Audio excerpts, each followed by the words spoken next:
launch of Aptia, a company that touches the lives of more than 7 million people. It was formed following the takeover last year of Mercer's UK Pension Administration arm and US Health and Benefits Administration business by the private equity firm Bain Capital. It employs more than 3,500 people across the UK, the US, India and Portugal. Well, joining me now is Bala Viswanathan. He's Aptia's Group Chief Executive. Bala, welcome to you. I mean, you and your chairman obviously have a big stake in this business now yourselves. Why did you want to buy it? We believe, Ian, first of all, thank you for having me on the show. Specialist administration, we believe, is a growing space in the market, significant growth opportunity that is available.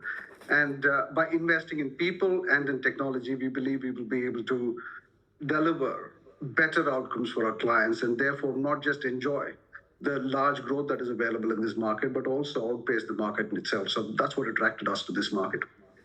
What do you think you can do with this business that wasn't possible when it was owned by Mercer?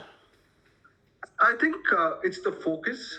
Aptia, as you rightly mentioned, is a specialist administrator. Our only lines of business are administration, and the two verticals that we have are pensions and health and benefits administration.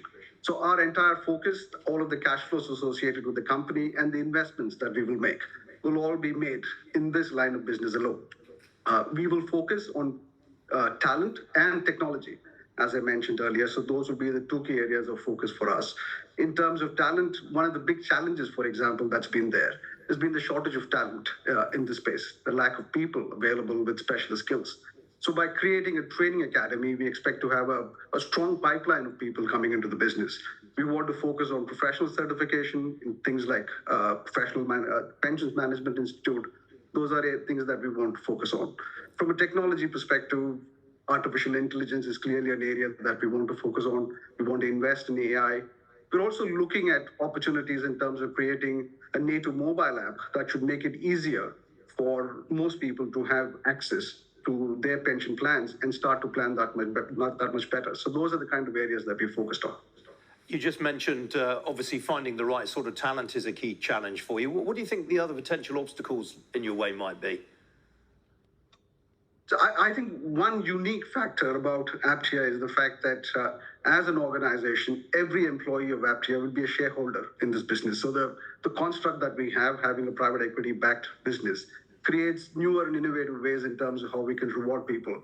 And I think our biggest retention tool is essentially going to be the fact that everybody will act as an owner, will have a stake in the business, and therefore should be invested for the long term. So we believe our retention is going to be very strong on the back of that.